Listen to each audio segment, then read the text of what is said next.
Au chapitre de l'actualité, le directeur général de l'Organisation mondiale de la propriété intellectuelle a séjourné au Cameroun. Darren Tang, en visite, a pu s'entretenir avec les professionnels du milieu de la propriété intellectuelle.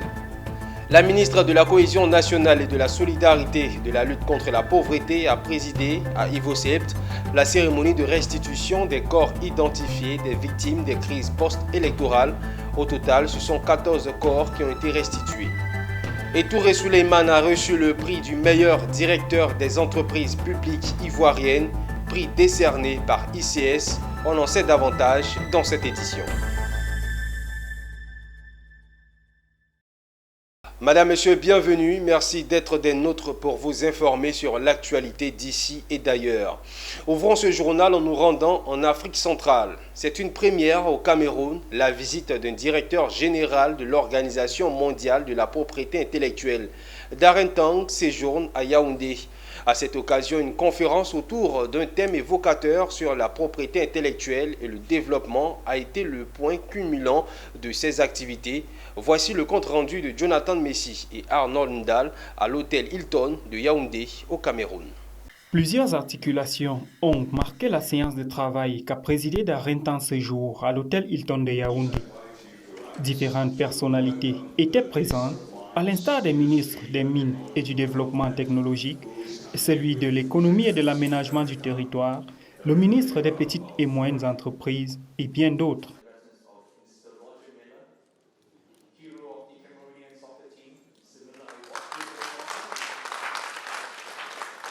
Le décor a été planté par le mot de bienvenue du maire de la ville de Yaoundé, après quoi a pris place au travail proprement dit. La visite du jour n'est pas anodine, mais obéit à un canevas bien déterminé. La visite du directeur général de l'OMPI rentre dans le cadre d'une initiative que l'OMPI a commencée depuis quelques années. Il s'agit de maintenir un dialogue direct entre le directeur général de l'Organisation mondiale et les responsables de propriété intellectuelle des États membres. Car le développement commence par des idées. Aussi, le désir des leaders africains et de leur population est d'avancer vers des innovations et des technologies qui leur seraient utiles à leur épanouissement.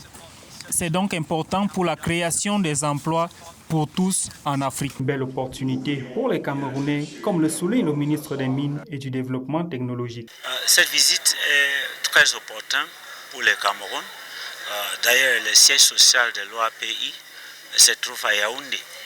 Aussi, le directeur général arrive au moment où le Cameroun est au cœur de la transformation.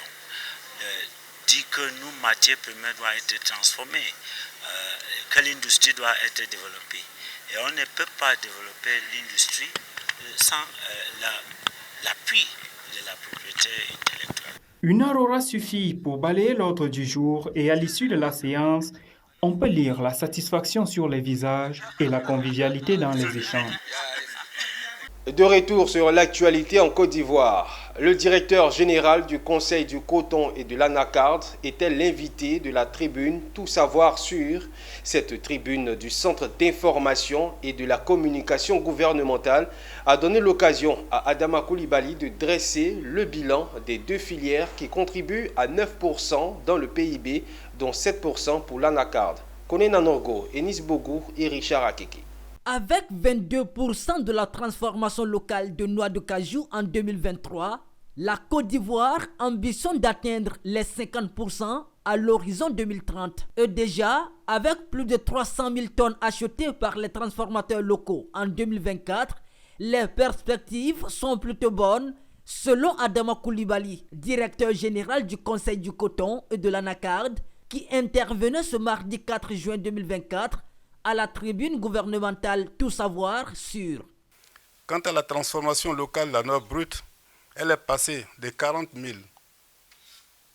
383 tonnes en 2016 à 265 863 tonnes en 2023, soit 21% de la production nationale. Aujourd'hui, la quantité achetée par les transformateurs a déjà dépassé les 300 000 tonnes.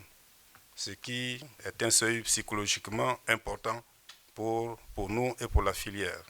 En 2024, 193 entreprises ont été agréées par le Conseil pour l'exportation de l'anacarde, dont 119 coopératives et 74 sociétés commerciales. Des initiatives qui ont permis de porter la contribution de la filière à 7% dans le PIB. Et campagne 2015-2016, nous avions eu 310 000 tonnes. Campagne 2020-2021, 559 000 tonnes, 559 483 tonnes de coton graine. Et donc, malheureusement, campagne 2022-2023, nous avons eu affaire aux jacides, ces insectes ravageurs qui ont anéanti une partie de notre progrès et qui ont ramené la production à 236 186 tonnes.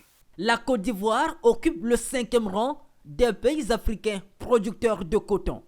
En revanche, elle est le premier pays producteur mondial de noix de cajou avec plus d'1 million de tonnes par an. Le ministère de la Construction et de l'Urbanisme, par la voix de son directeur de communication et des relations publiques, a animé une conférence à la Maison de la Presse d'Abidjan. Au cours de celle-ci a eu lieu le lancement de l'émission Les 13 minutes du ministère de la Construction et de l'Urbanisme. Cette émission, qui sera diffusée dès le 6 juin 2024, traitera des questions liées au foncier en Côte d'Ivoire. Nous témoigne Michel Brault. L'émission Les 13 minutes du ministère de la Construction, du Logement et de l'Urbanisme est une émission dédiée aux questions du foncier et du logement. C'est une émission de 24 capsules qui sera diffusée sur une année. Conçue et pensée par le ministère de la Construction, du Logement et de l'Urbanisme, les Ivoiriens et Ivoiriennes vont découvrir le premier passage de cette émission le jeudi 6 juin à 20h30 sur la chaîne nationale. Selon Cheikh Koné, directeur de la communication et des relations publiques du ministère, c'est une émission d'information, de sensibilisation et d'éducation. Il était important qu'on prenne un autre tournant, qu'on s'invite chez le téléspectateur, chez l'usager lui-même. Tous les soirs en 15, pour nous montrer les procédures, pour ne pas se faire gruger par un pseudo-intermédiaire. Quelle est la procédure à suivre pour la délivrance de son ACD, la restitution des quartiers précaires, quel enjeu, le programme d'urgence des 25 000 logements. Voilà autant de problématiques. Et il fallait créer cette émission-là pour donner des informations fiables, sûres et justes aux usagers. Les 13 minutes du ministère de la Construction, du Logement et de l'Urbanisme ont été conçues pour être informatives, offrant des décryptages des réformes prises par les différents secteurs d'activité du ministère, des interviews des personnes ressources. Des questions et problématiques sur des thématiques seront abordées sans réserve. Des lucarnes seront ouvertes sur des projets innovants dans le système intégré de gestion du domaine urbain, ainsi que des bonnes pratiques.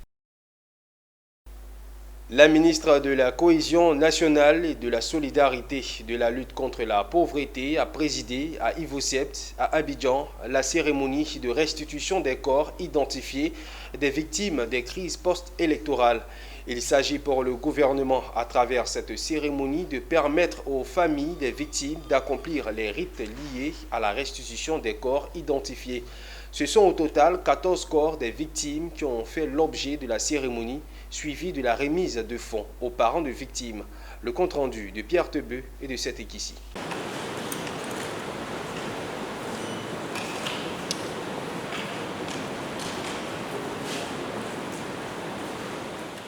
Enfin, le repos éternel est proche pour ces 14 victimes identifiées des crises post-électorales de 2010-2011 en Côte d'Ivoire.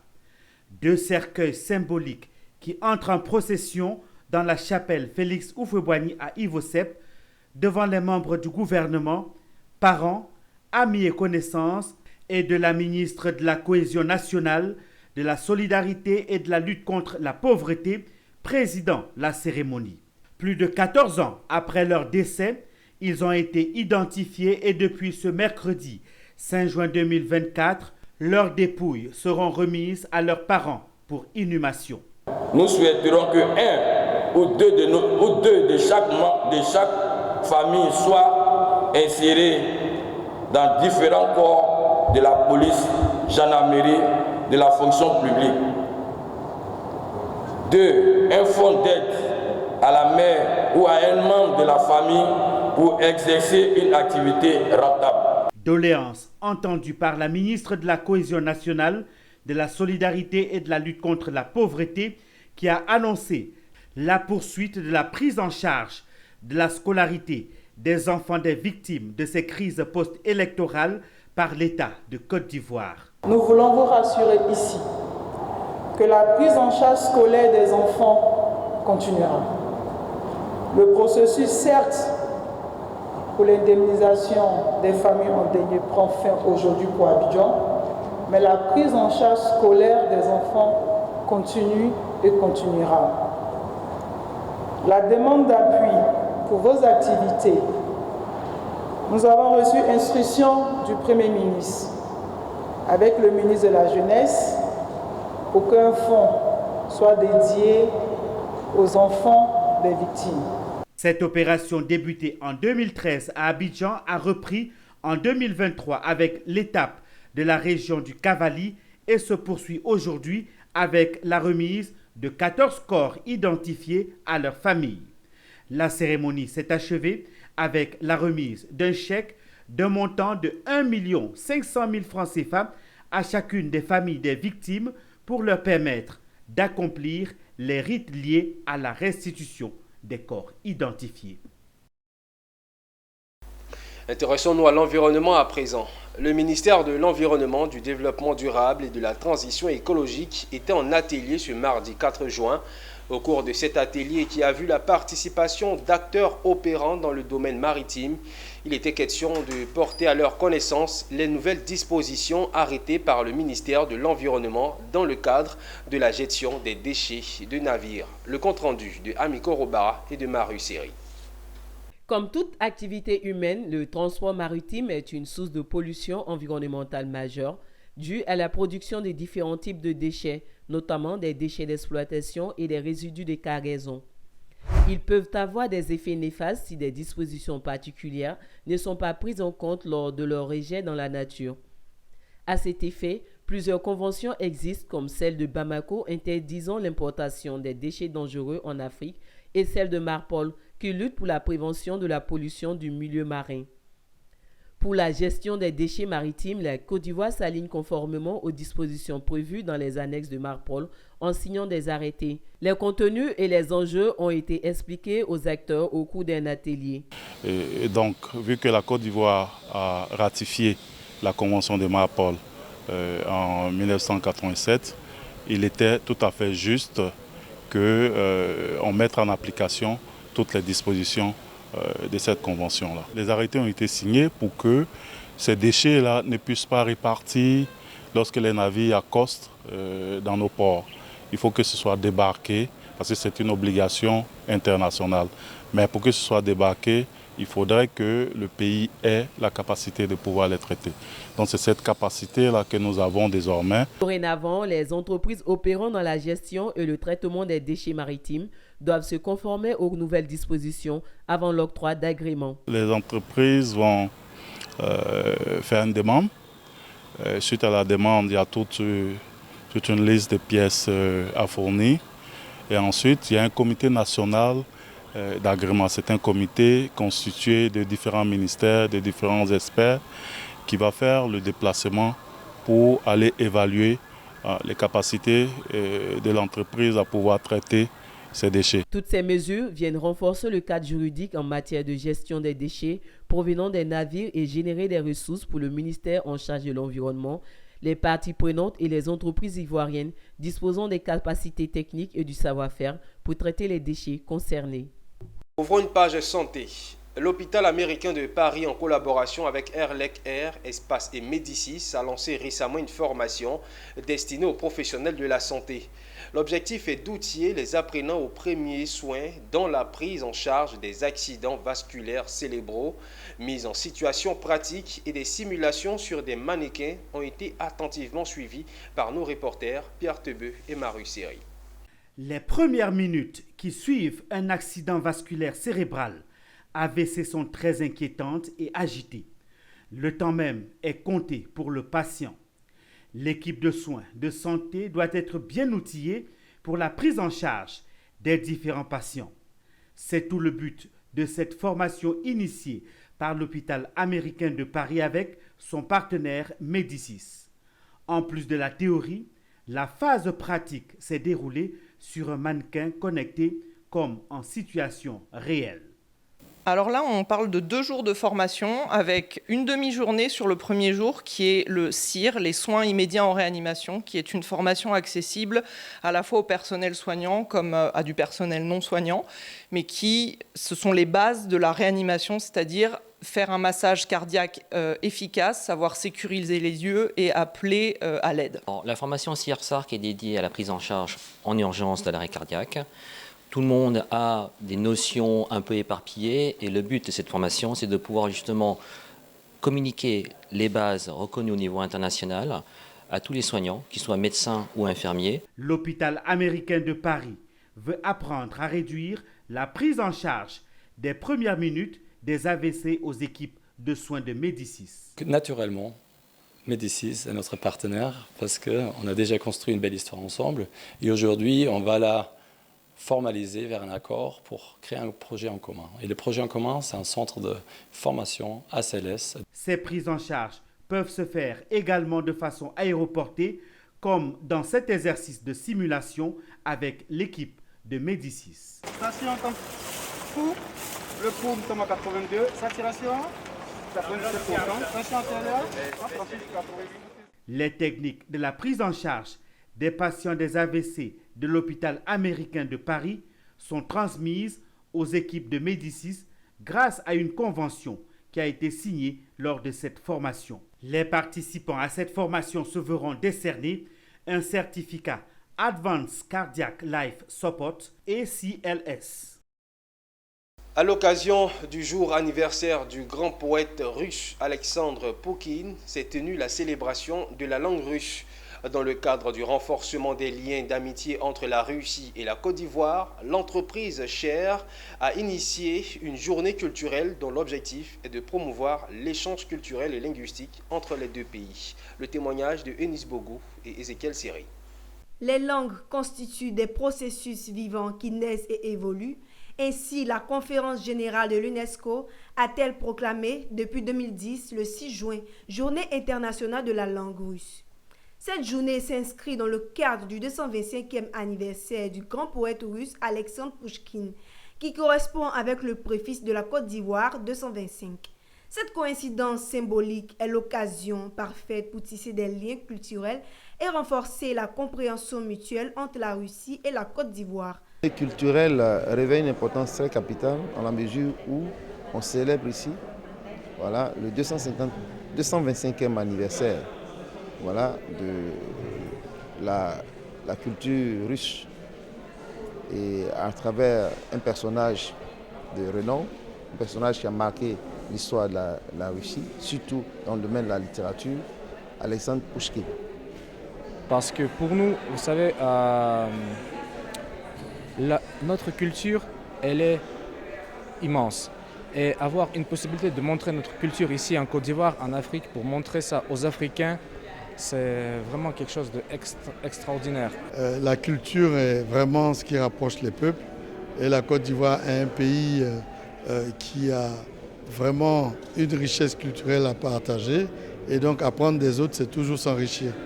Je vois que je découvre quelqu'un d'extraordinaire qui a traversé son temps et qui a eu un impact sur la culture russe et sur la littérature mondiale.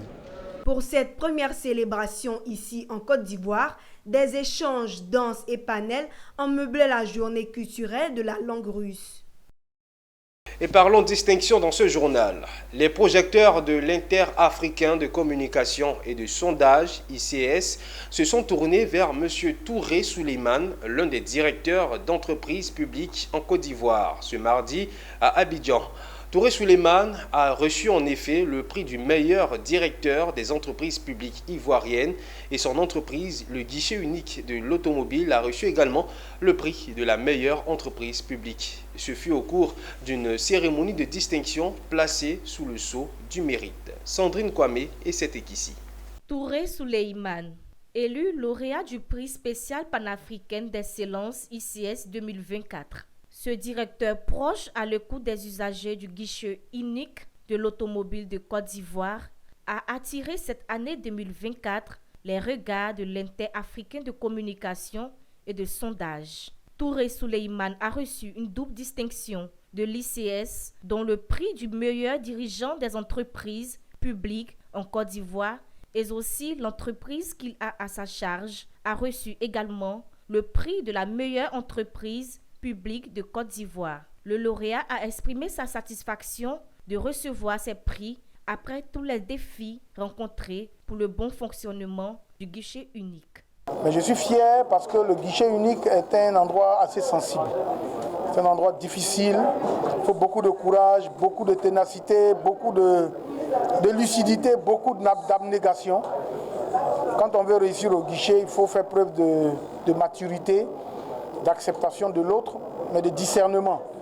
Et avoir un prix en un an, c'est vraiment la preuve de ce que le travail que nous faisons n'est pas vain. C'est conscient du rôle prépondérant qu'a joué le lauréat pour cette entreprise publique ivoirienne que le jury d'instruction de l'ICS a décidé de récompenser en cette année 2024 ce dirigeant qui a mis de l'ordre au guichet unique de l'automobile.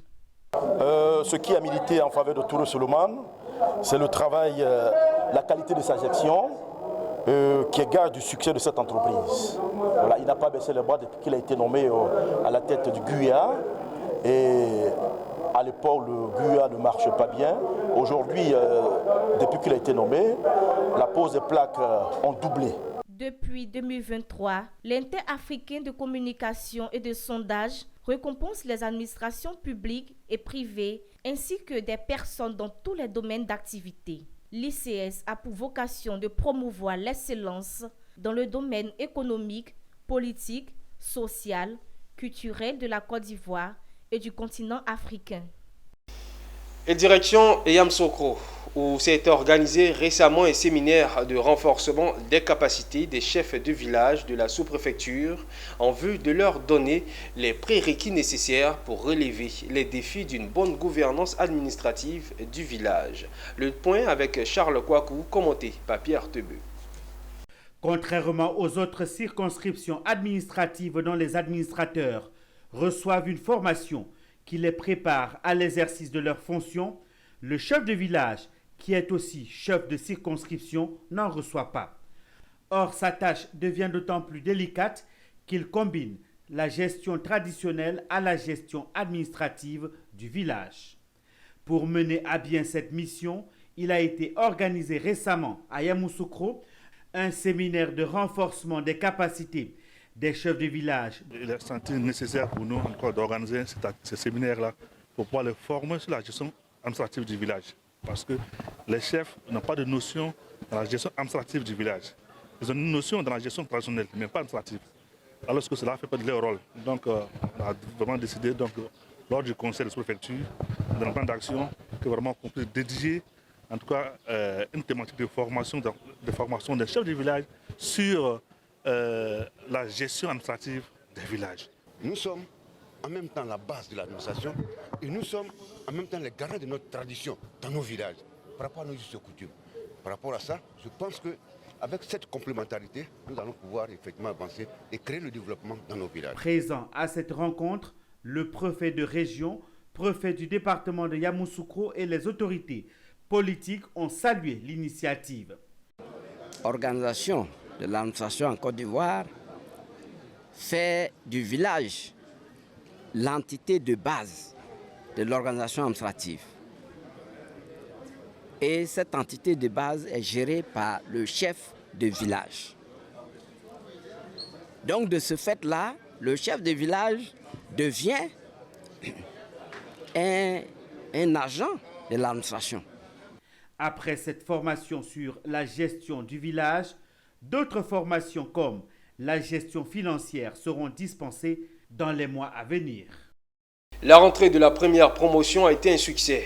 Récemment à Korogo, région du Poro, la deuxième promotion de l'école des affaires, la Salomon Bessaline Business School, a elle aussi sonné la cloche de sa rentrée des classes.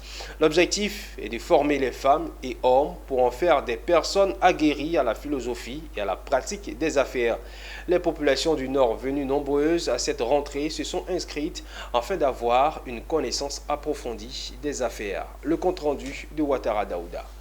Après la première promotion du campus SBBS de Korogo, qui a enregistré un franc succès, la Salomon Bessaline Business School SBBS, dont la mission est de former des femmes et des hommes pour en faire des personnes aguerries à la philosophie et à la pratique des affaires, vient de lancer ce dimanche la deuxième promotion du campus de Korogo dans la salle de conférence de l'hôtel Olympe de Korogo. La Salomon Bessaline Business School, la SBBS, qui est une école qui a pour mission de former des femmes et des hommes pour en faire des personnes aguerries à la philosophie et à la pratique des affaires. Mais cette première promotion a été un très grand succès et donc la population de Korogo demande encore l'ouverture d'une deuxième promotion, raison pour laquelle nous sommes là aujourd'hui pour le lancement de cette deuxième promotion. Une rentrée qui a drainé des mois, composée des femmes et hommes qui veulent apprendre la philosophie et la pratique des affaires. Et donc j'ai sauté sur l'occasion, cette fois-ci j'ai invité mes enfants. Juste pour vous dire que j'attends quelque chose de vous. Et je sais qu'après cette formation, quelque chose de potable sortira de moi. Et je pense qu'après cette formation, je vais encore développer mes entreprises. Ça a été vraiment émouvant pour moi de participer à cette conférence-là. Il faut dire que SBS, l'école des affaires, c'est comme un hôpital pour des entrepreneurs qui n'arrivent pas à s'accomplir réellement dans la vie. Voilà, moi j'ai trouvé l'école des affaires comme une clinique, voilà, où on vient se rénover pour pouvoir être vraiment fiable dans le monde de l'entrepreneuriat. En s'installant à Korogo, les SBBS rapprochent davantage ainsi son campus afin de sensibiliser et former la population du district des Savanes aux affaires. Séance tenante, des longues files se sont créées rapidement pour les inscriptions.